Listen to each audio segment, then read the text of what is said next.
이 영상은 특정 세대나 집단을 비난하려는 목적이 아닙니다. 중산층 시니어들이 실제로 겪고 있는 주거 선택의 현실적인 고민을 다루는 이야기입니다. 이분들은 가난하지도 부유하지도 않습니다. 그런데 지금 살 집이 없는 세대가 되어가고 있습니다.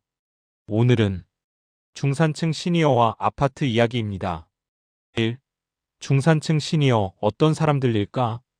중산층 시니어라고 하면 보통 이런 이미지를 떠올립니다. 자녀는 어느 정도 독립했고 큰 빚은 없고 아파트 한 채쯤은 가지고 있는 사람들. 그래서 다들 이렇게 생각합니다. 노후는 괜찮겠지. 하지만 지금 현실은 조금 다릅니다. 2.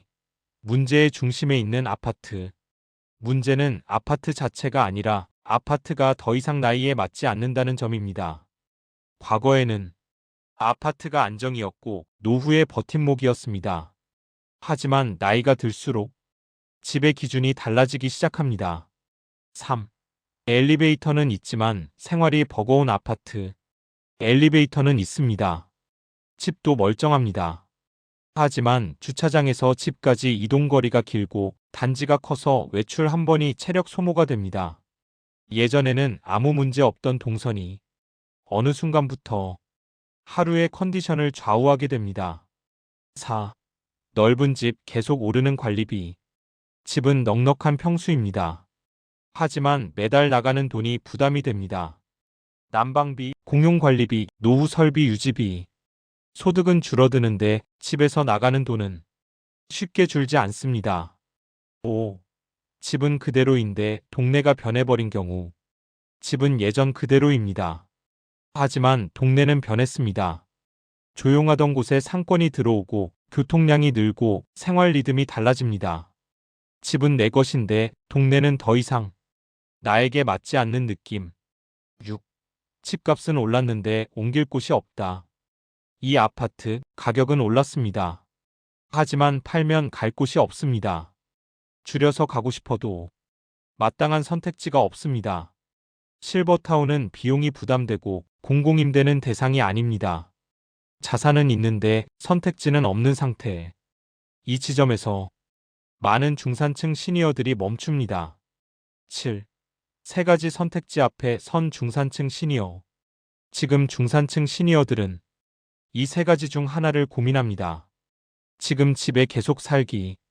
불편함을 감수하면서 버티기. 집을 팔고 더 작은 집으로 옮기기. 하지만 생활 수준과 자산 모두 줄어듭니다. 비싼 시니어 주거 시설로 이동하기.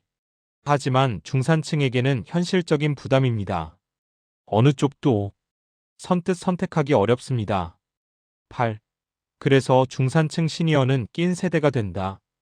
이분들은 정부 지원 대상도 아니고 프리미엄 주거의 주요 고객도 아닙니다. 시장에서도 정책에서도 애매한 위치에 놓이게 됩니다. 그래서 중산층 시니어는 점점 보이지 않는 세대가 됩니다. 9.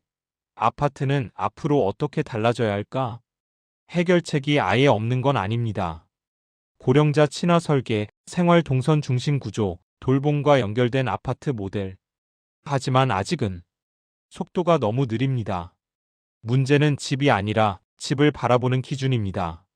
지금의 아파트는 우리 부모 세대에게 맞을까요? 그리고 언젠가 우리에게도 맞을까요?